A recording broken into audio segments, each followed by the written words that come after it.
Good afternoon, everyone, and welcome to this 22nd Export Talk webinar dedicated today on the ways to establish businesses abroad. Today, our speaker is Christine Destexhe. She is a director at InTrade Services, and she provides services for export companies want to know more about the way to do their export, and especially today, the way to establish their business abroad. If you have any question, please write them down in the question box, and will read them out to Christine whenever they pops up. We can start now for 1 hour 30 of webinar, and do not hesitate to ask your questions. Christine, the floor is yours. Yes. Hello, everybody. I'm very glad to speak to you today. And we will speak about establishment abroad, but in the sense of physical establishment. Vincent Ripe has already spoken about the different channels to be abroad with all the advantages and disadvantages. So I won't repeat what he said, but of course there will be cross information with his webinar. I think it was last November 2020. So if you want to see his webinar, you can also look on YouTube, on the YouTube chain of Hub Brussels to see that. Just to speak about my experience, why I give this webinar, it's because I'm a consultant for export company, and I have helped them to establish some businesses abroad, but I did it myself in several companies such as IBA, NDS in close to Antwerp, and Carmeuse close to Liège, and today Louvain-la-Neuve. And actually I have been in several countries in order to set up a new affiliated company for these companies. And I would like to share that experience. So what are we going to learn? The different ways to have a local presence, I would say physical presence abroad, the different forms of establishment abroad, and I'll speak about a few examples. I took Germany, Dubai, and China, just 3 examples. Actually, there are 200 countries in the world, so don't ask me how to set up a business in each country, because I'm not the right person. You must always ask to a local advisor in order to be helped to set up your business in the country. So never ask to a Belgian consultant to do it unless he has the time to inform himself about all the legal requirements in the targeted country. So let me explain first a few channels, and you will understand that even if you're not owner of a business locally, you can be physically locally thanks to an intermediary, for example. So the first line is the supplier has a direct link with his customers. He knows all the local customers. For example, direct export, because you have your own staff traveling abroad. Or you work with intermediaries, such as commercial agents, deal finders, VRP in France, whatever. It means that you still have a direct contact with the local customers, and even if you work with an intermediary. If you work with distributors, importers, dealers in a country, you don't know the customers. They know their customers, but you don't know them. Your customer is actually your importer, your distributor.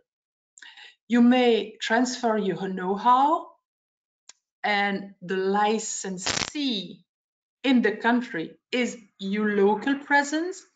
You can have also franchisee if you are a franchisor.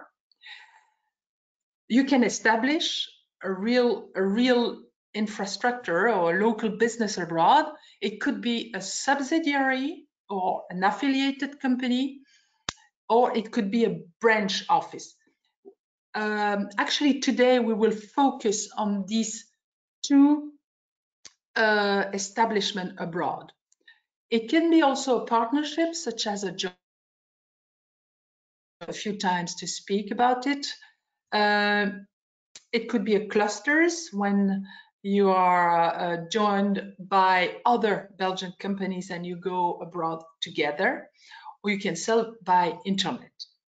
But today we'll speak just a few, some few channels only. Okay, what distribution channel to choose? Because you have many options. It will depend on your products or services. If it's a simple product, easy to understand, easy to sell, then an agent can sell it. But if it's a very high-tech technology, an agent is not able to explain the product. Actually, what matters is the expertise of the sellers, of your staff. For example, I worked for IBA, which sells cyclotrons. You need to have engineers to be able to explain and to convince a customer. So it's quite difficult to work with intermediaries when a product is difficult to explain and where you really need an expertise to propose a quotation which fits with the customer's needs. It also depends on the amount of prospects and the size of the target country or market.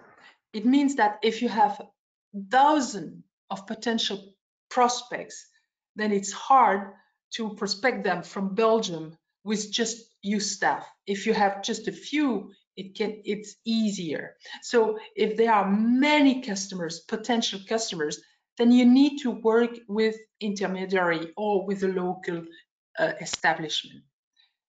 The value of your products and the price margins. If you have high margins or small margin, it means that your financial means are completely different. Do your products require an after-sales service? This is important. Some products require to have a local presence in order to provide your customers with services, after-sales services, maintenance services, training services, etc.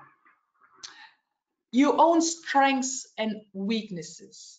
Do you have many people in your company able or available for to carry the sales or not? Knowledge of languages. If you don't speak German at all, I mean, it's going to be difficult to go directly on the market. You might need to have intermediary or a local infrastructure with a local staff. Your financial resources. Do you have are you able to establish a subsidiary or a branch abroad or not financially? It depends also of your price strategy, mainly the way you will enter a market, beat the competition. It will have an impact on your financial means, and also the candidates on the market, because you might have a brilliant idea. For example, we'll take a distributor with that profile, and actually you don't find any in the market. No one corresponds to the profile you dreamed of. So it means that you need also to look at the market, what is possible or not. So let's speak about physical presence in a market. For example, you work with your own staff. you send Belgian or sales managers abroad, actually you can have a local, I would say, office, because you work with subcontractors. And these subcontractors may be a local storage or logistics provider, or it can be a local service or after-sales service provider. And actually, they will invoice their the work, and you will invoice directly to your customers what you subcontractors have provided them. So it means that in the eyes of the customers, they don't see the difference. They see a logistics firm, they see a service provider, and the customers, in their eyes, think that it's the whole and same organization. If you work with a commercial agent is either a person, either a company who prospect for you, but when he concludes a contract, when he has an order from a customer, the purchase order comes from your company. So he acts in the name of your company for your account. So he doesn't buy and resell things. He just represents you on the market. An agent may have an official address in the country, and you may present to your customers this address as being your office in the country. So it means that an establishment doesn't need to be yours to have an address in a country. So an agent can make all the offers, etc., with his address, but he must mention that the seller, being you, is in Belgium with a Belgian address, with a Belgian VAT number, etc. So he doesn't do it in his name, but he can just present a local address, which is not the official address. An agent sells. He doesn't do anything else usually, unless he has another contract with you for the maintenance or whatever. But usually his job is to sell. It means that in a country you can have the same structure, being when you work with a local storage and logistics provider and a local service and after-sales service provider. So for the customers, he has the impression to have local service providers. I hope I'm clear with all my drawings. Yes, Christine, we have a question. Yes. If you can talk a little bit more about the agent's power and responsibilities, like if there is a contract to be signed, who is actually the one responsible for the signature? How can we delegate the power to the agent, and how does that work in concrete? Yes. Well, actually, the power of an agent is quite flexible. You decide with him what will be his power. So an agent can have a very small power as well as a very large power. Let's give both examples. An agent with a very small power would just find the prospects, have like a first handshake, first contact, and then you may decide in your agreement with the agent that the rest, meaning the first meeting, the quotation, the order, the purchase order will be signed by you. And this is quite common, for example, in Asia or in Middle East. let's take the example of China. You take a Chinese agent, he knows very well the market, he knows the language, he knows the culture, he knows the prospects, he can catch the cultural differences.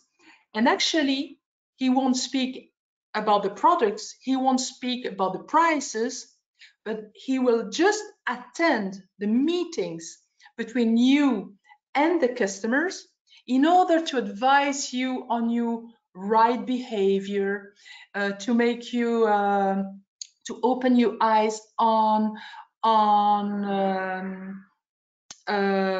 things who haven't been expressed by the customers, but what he thought, because we have another culture, so we don't catch everything. And actually, you do the whole job, but the agent will always be besides you in order to help. That is an agent with small, I would say, contractual power, but large commercial power. And on the other side, you can have an agent to whom you give all the power. He does the quotations, he signs the purchase orders in your name for you. So he has a power of attorney to sign in your name and for your account. And he does everything until everything is concluded, and he just sends you the purchase orders. So your agreement must fix and limit his power, and you can do everything you want. So very flexible. So there were two questions. So power and contracts. Actually, if there is no contract, written contract, there might be an agency agreement anyway, because you have exchanged emails, you pay his commissions on his account, and blah blah blah. So actually, emails and facts are the proof, the evidence of the existence of an agency agreement. So no matter if it's written in a formal contract or not, the facts are the most important to take into account. I don't know if I have answered the question. It seems so, yes, thank you. Okay. Is it clear up to now? Because I don't explain what is an agency agreement. I don't explain what is a distribution agreement, because I suspect that everybody knows it, and because it was the subject of another webinar. If I receive more questions about it, I will interrupt you. Yes, please. So I'd like to say to the attendees, do not hesitate to ask me questions and to be clear on certain subjects that I suspect to be understood, which is maybe not, okay? The distribution agreement is an agreement where the distributor buys the products and resell them. You can do it. You can make a distributor agreement also for services. Either the services are made by the distributor, either by you, but the distributor invoices his customers, and you invoice the distributor, even if you perform the services on site. Okay? So this is a very simple drawing where the distributor buy and resell on the market with the margins.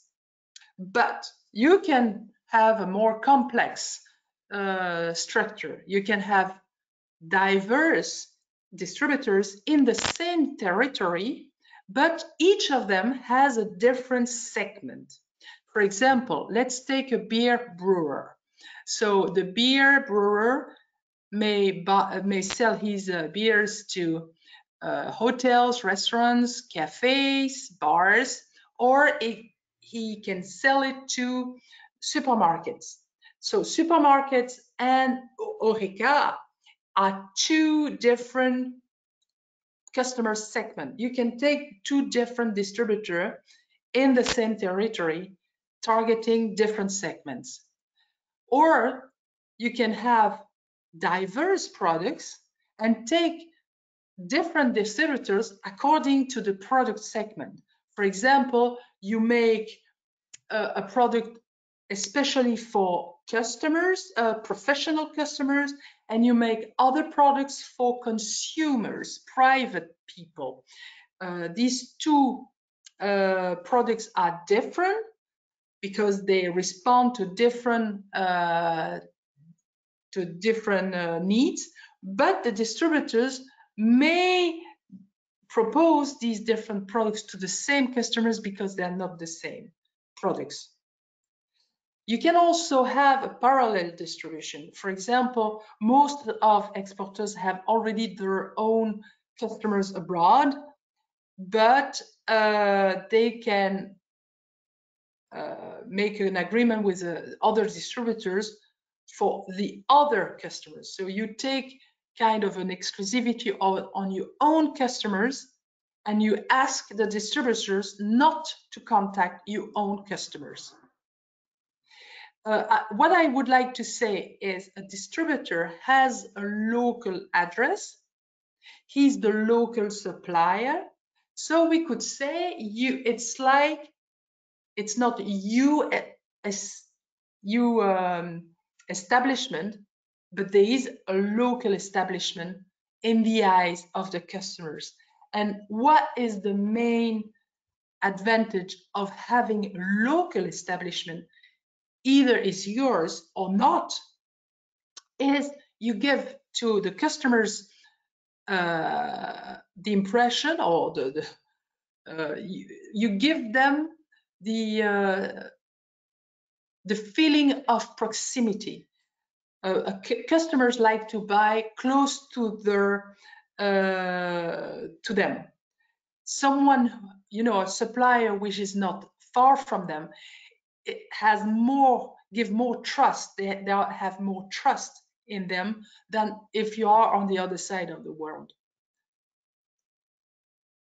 So license agreement, you allow a local licensee, for example, to build, to manufacture your products, or to provide the same services. For example, the webinar I give you, I could take a licensee in Brazil, teach him how to provide the same webinar, and then he will sell, or he will provide webinars in Brazil. And in exchange, he will pay me some royalties on the webinar he gave in Brazil. Anyway, I will not travel to Brazil just to give a 1-hour webinar, but Brazilian licensees might be interested to give my webinar. It means that license agreement can cover products as well as services. Franchise, it's the whole concept that we grant to a franchisee. So the franchise agreement existing is, for example, Exquis, Pain Quotidien, etc. You see them all around the world, and mostly by franchisee. I won't spend much time with that because Vincent Répé spoke about it last November. Just to explain here that if you have your own establishment abroad, I just give here 3 examples. It could be a subsidiary or an affiliate. That's the same thing. The term subsidiary is more used in England. Affiliate or affiliated company is a word more used in the US, but it says the same thing. It's a local legal entity. You really set up a limited liability company locally. And what is the link between you and a subsidiary is you are the major shareholder of that subsidiary. You can set up also what we call a branch office. And branch means a tree with branches. Actually, you are the same legal entity, but you have establishment, you have offices in other places. It could be in Belgium, it could be abroad. For example, what we call a representation office is an example of branch office. It doesn't have a local legal entity, but it's really part of your company in Belgium, but you have an address abroad. In many countries, a branch office need to be declared, need to have a company number, a VAT number locally. So, and in many countries, the sales made in the branch office country are taxed. But thanks to the double tax conventions, you can deduct the taxes you have paid abroad to the from the taxes paid in Belgium. And another example is a joint venture that we call usually JV, which is a local legal entity but shared between several partners, several shareholders.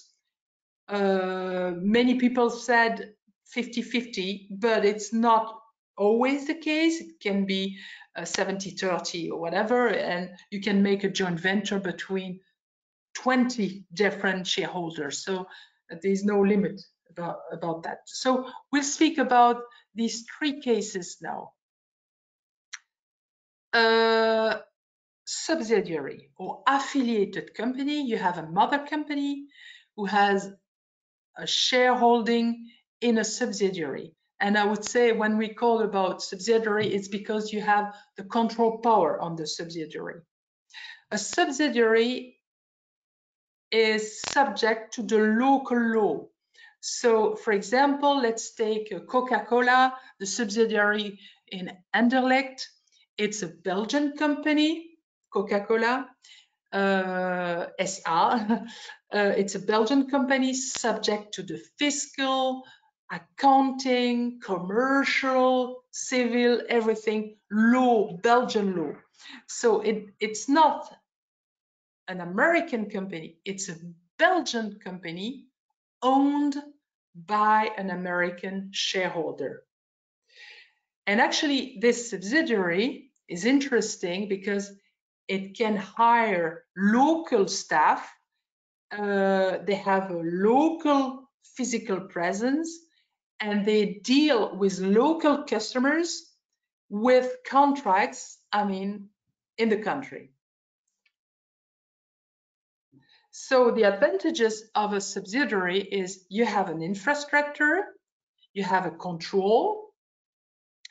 The subsidiary has the nationality of the country where it is incorporated.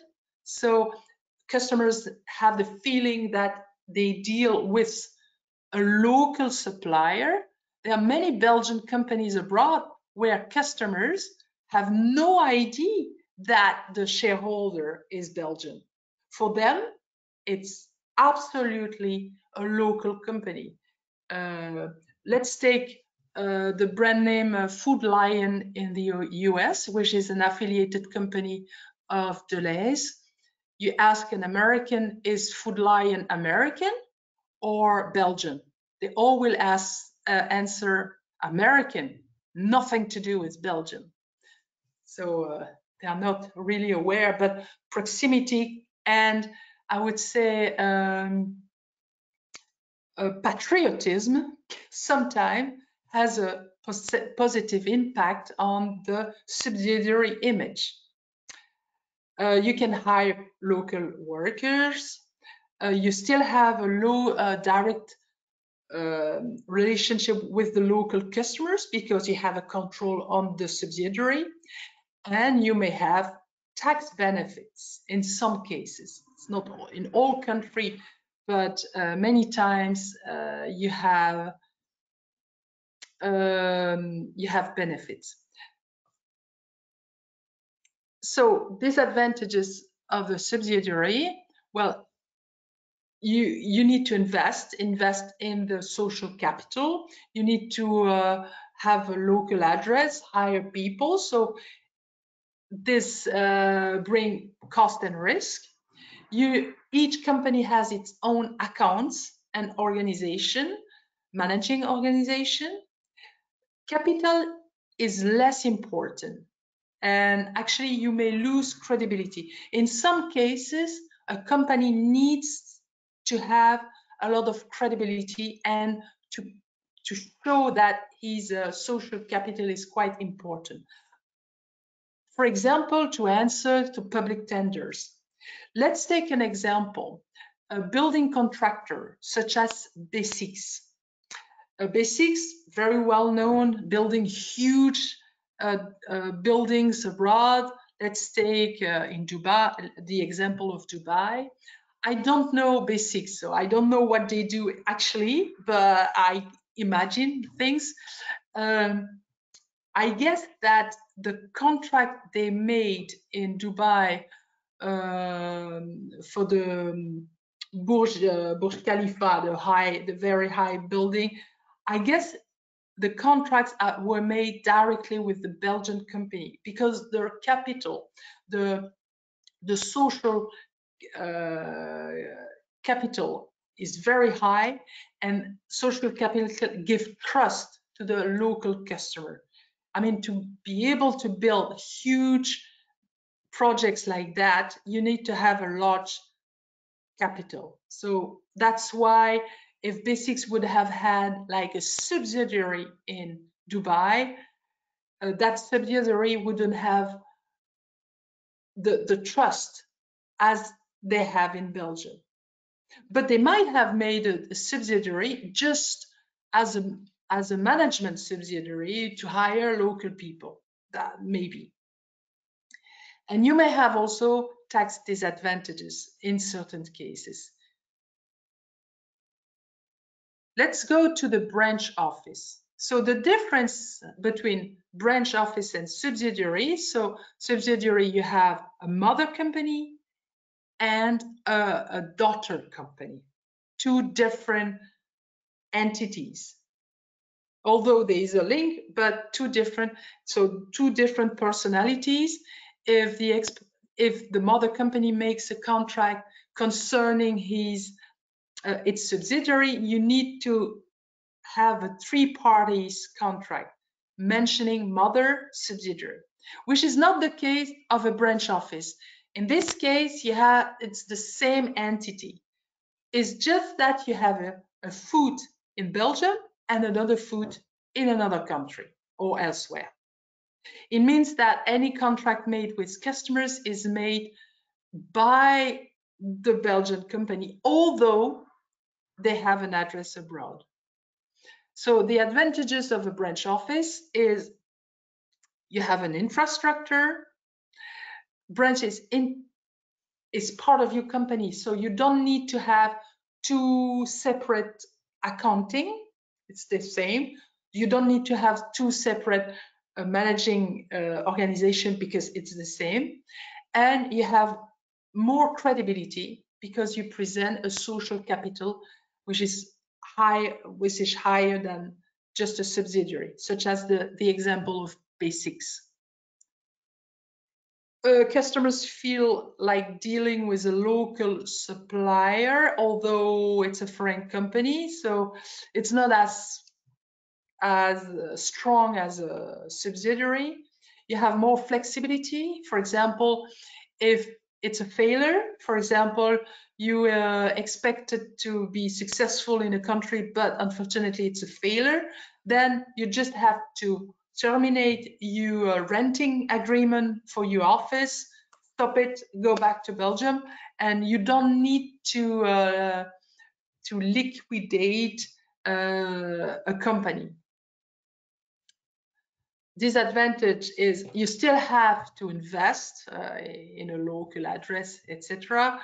If you have financial difficulties, I mean, it has a direct impact on your company because it's the same.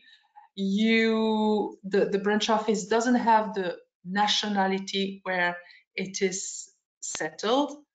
It's Belgium, and you may have tax disadvantages because there is no double tax convention between the countries concerned. Joint venture. Here's just an example with party A, party B, but you may have 3, 4, 5 different shareholders in a joint venture. Usually you make a joint venture to have a separate company managed independently and also offering the advantages of a company, which is that they protect the shareholders in case of bankruptcy, for example, and usually the shareholders are complementary. An example, I had to make a joint venture for a vending machine, which had to be set up in a cooling chamber. So both companies, there was a cooling chamber manufacturer and the vending machine manufacturer who had complementary expertise. They make a joint venture in a country in order to offer a full option equipment to the local customers. Benefits of a joint venture, because we are several, there are several partners, is you pooling complementary inputs. It can be a very successful, that you build synergies between you. Sometimes it is imposed by the local law. In some countries, law says you may not set up a 100% owned subsidiary. Foreigners may not. It must be 51% by a local partner and 49% by the Belgian mother company. You're sharing the investment and risk, which can always be a good way to do. You still have an infrastructure on the market. You give the feeling of proximity to the customers. It's a shared control, and actually you are very flexible in order to settle the managing rules between the different shareholders. You can hire all the local workers. Well, the rest are the advantages of a usual subsidiary, because a joint venture is a subsidiary, just that it is shared between different shareholders instead of being controlled by the one mother company. The disadvantages, well, you need to share your know-how, your expertise with the other shareholders, actually, and they might become a competitor later on. In case there's a misunderstanding, litigation between the shareholders, it's a nightmare. So I would say the most difficult clauses to negotiate in a joint venture agreement is how are we going to terminate, or how are we going to sell to each other our shares in case we don't get along with each other.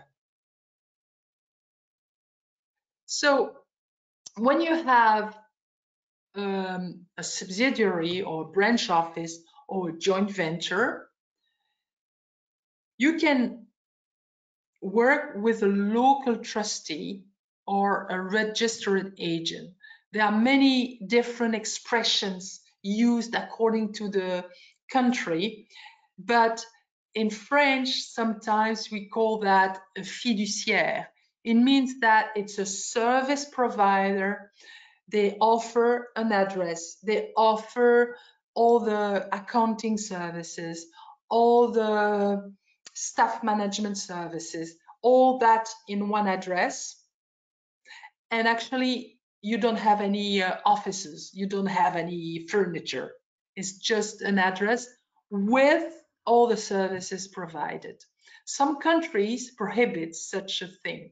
I mean, they say if you want to have a subsidiary in our country, you need to be on site, not like a PO box address. But in some country, just a PO box can be fine. Or the most common way to work, in the beginning at least, is instead of renting spaces, which can be very costly, you go in a local business center, you go in a co-working hub or shared service, shared spaces, all words is possible, and you have thousands of them everywhere in the world. Even in Brussels, you have many co-working places and business centers offering their offices to local independents or companies, but as well as foreign companies. And actually, you don't need to have offices, you just rent spaces when you need them. So people can work from home and have their meeting in these business centers where they have their official address. Or you rent or buy your own spaces.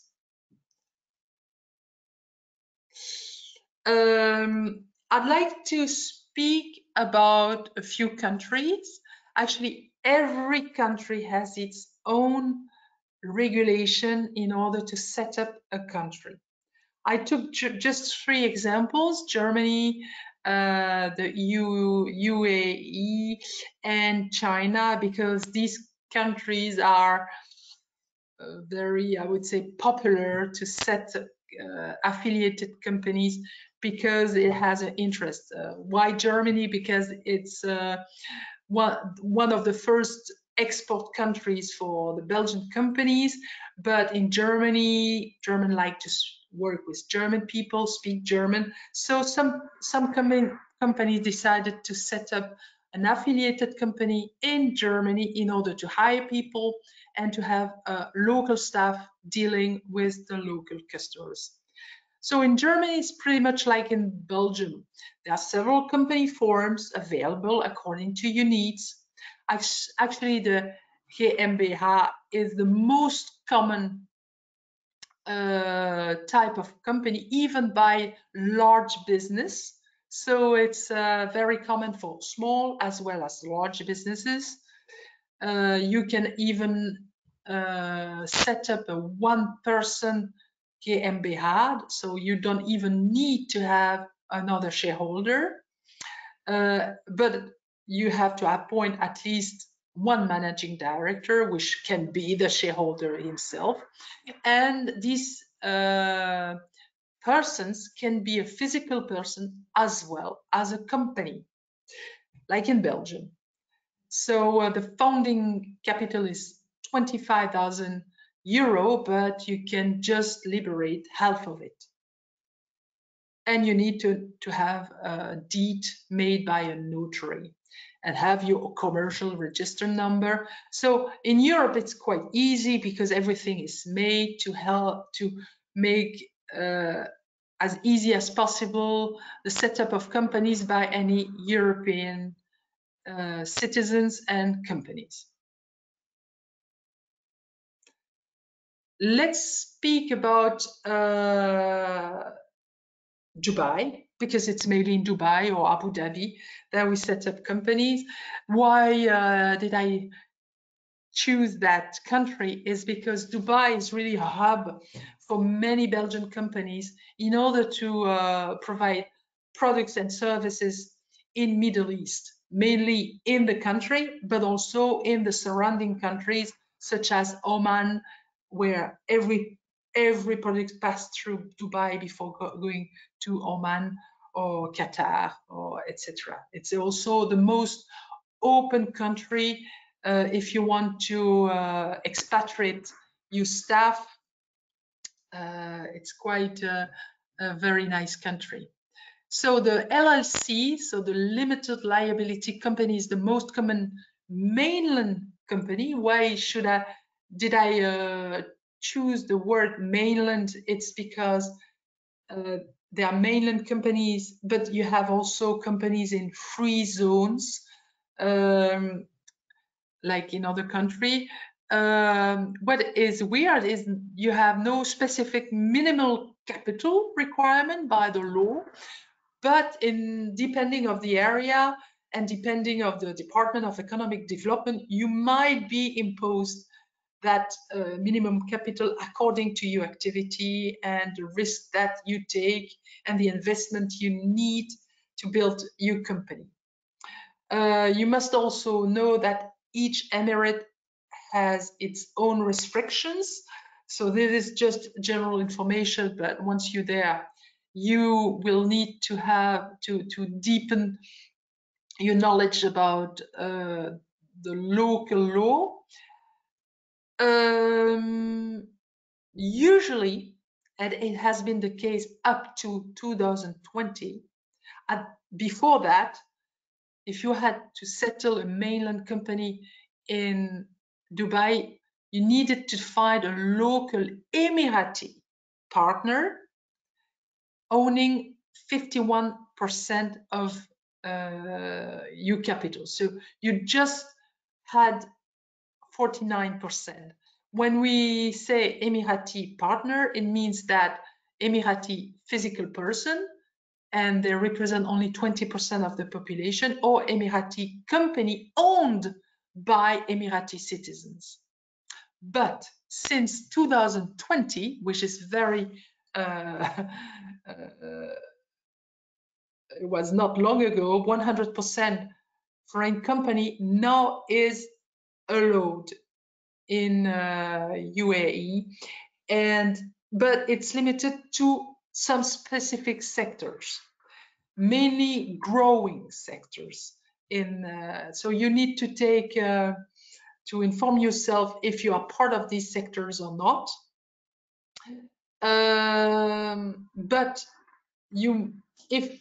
if you own 100% of your company, you need to bring a very large capital.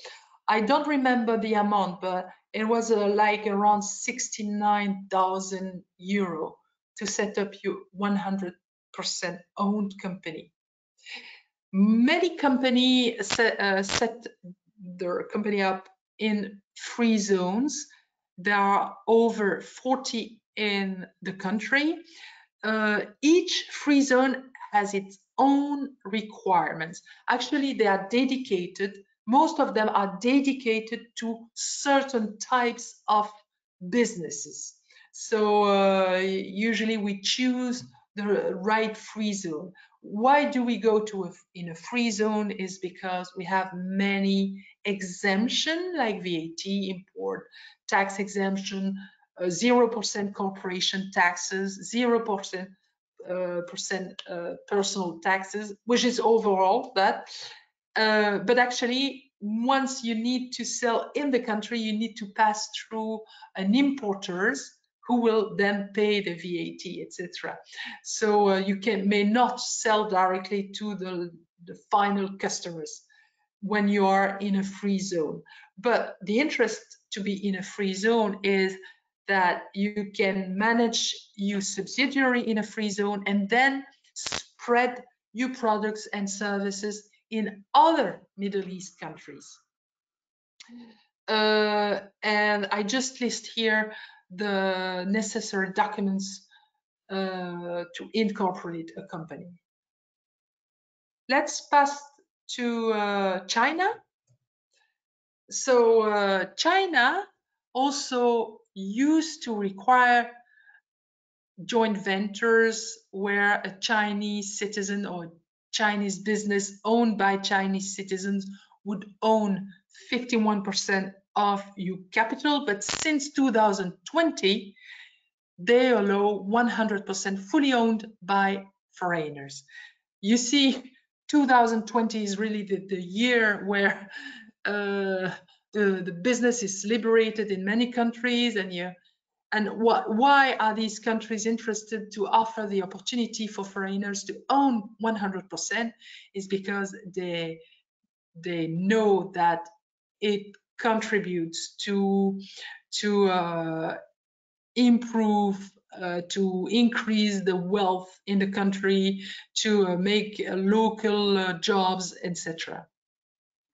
Today, what they call the foreign investment law, today that law allows all these foreigners owned company to have the same rights as the Chinese company. So even a company owned by foreigners can respond to public tenders made by the state, the Chinese state. So there's no discrimination. LLC, the limited liability company, is the most commonly used form even by foreigners. There's no minimum capital requirement, but you need to have sufficient funds to hold your business on site. And you have also free trade zones if it's interesting for you, mainly if it's a hub for your products and services provided in the Asian continent. How to do is, well, it's quite easy. In each country, you have hundreds, even thousands of offices, consulting offices, lawyers, official registered agents, you name it. I mean, they all have they provide services to help you to set your own business in the country, your own establishment. In some countries, you may do it by yourself. It's quite easy. In some other, you really need to have a local agent on site because they know the law. They understand the law, because in Chinese, good luck to understand what are the requirements exactly. They have direct contact and they do everything in your name and for your accounts. And when you look on the internet, you see thousands of websites promoting their services. So I don't have any advice. I cannot tell you this one is better than the other one. That you must do your own shopping and ask maybe to local, to Belgian companies having already an affiliated company in the country where you target, what is their experience with that office or that consulting firm or that registered agent. Well, sorry to interrupt. There is a question. If you can talk about setting up a company in the US, and how does that work with the federal regulation and the state's regulation? So how to set up a company in the United States? Yes.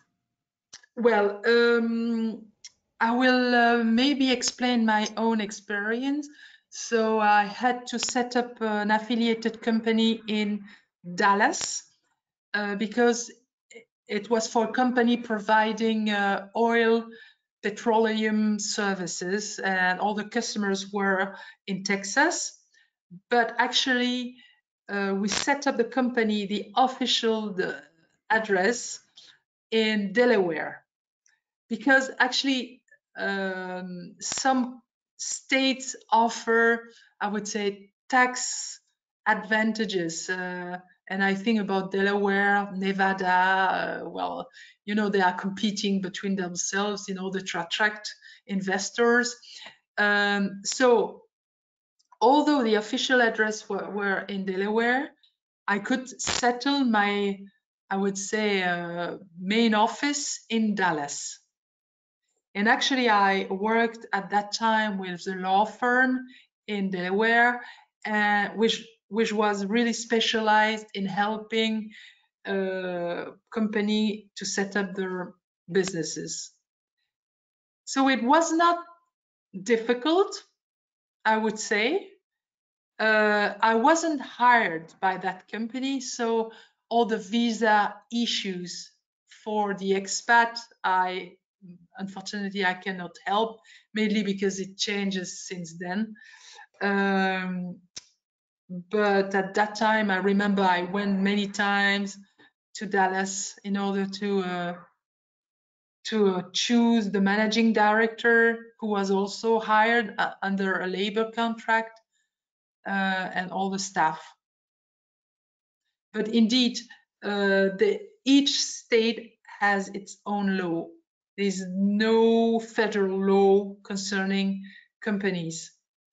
There's what we call the Uniform Commercial Code, which is more for concern more the contracts and the relationships between companies and people, but which is the same overall. But I think Louisiana, for example, the state of Louisiana has not adopted that Uniform Commercial Code. So it's a state-by-state issue. But in the US, you have thousands of consulting firm, law firm, offering services to help to set up a company. Thank you, Christine. So that's why you need always to make your own shopping.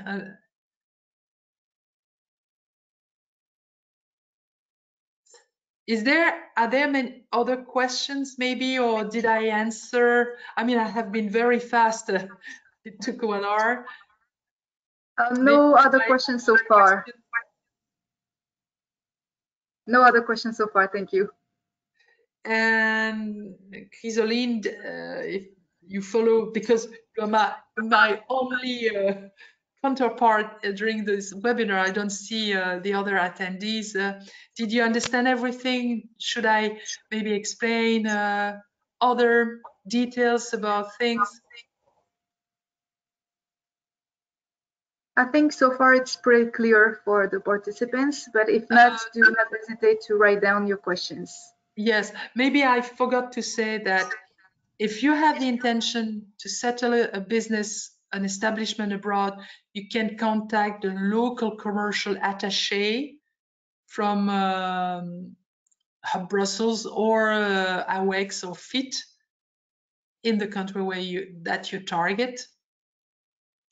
And there are also financial helps concerning this establishment. And I think, Chrysoline, you might send the web link to these subsidies and help.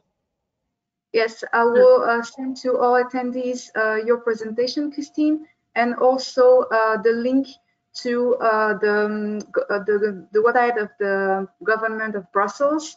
There is a subsidy to help Brussels companies establishing their business abroad.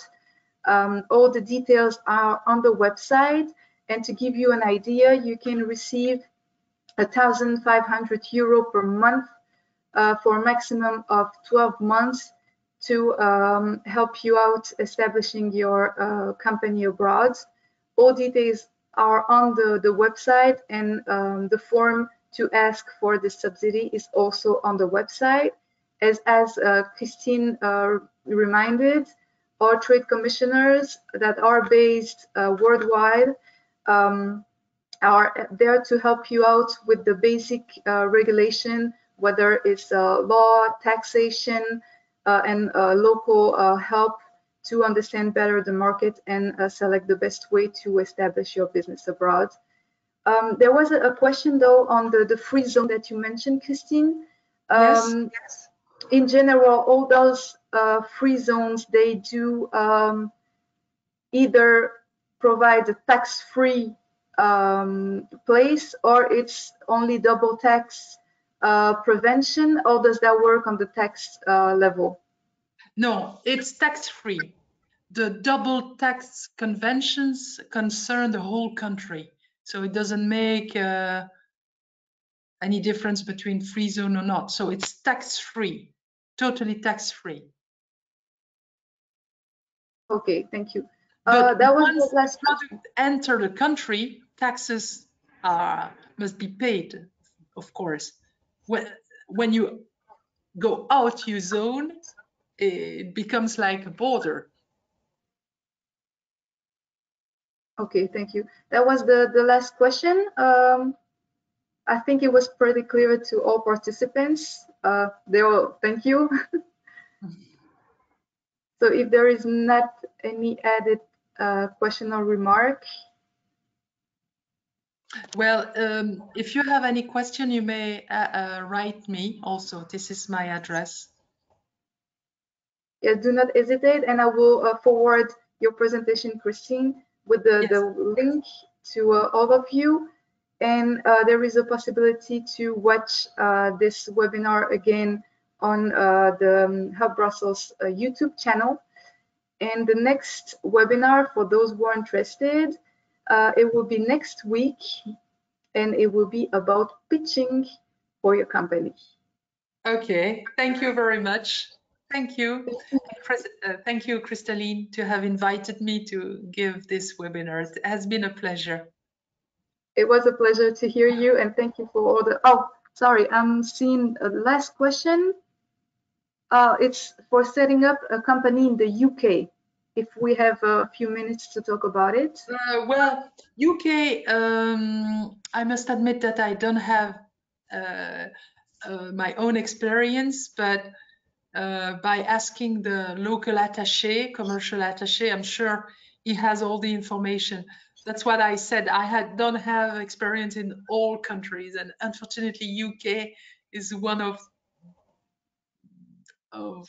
the country where I didn't set any company.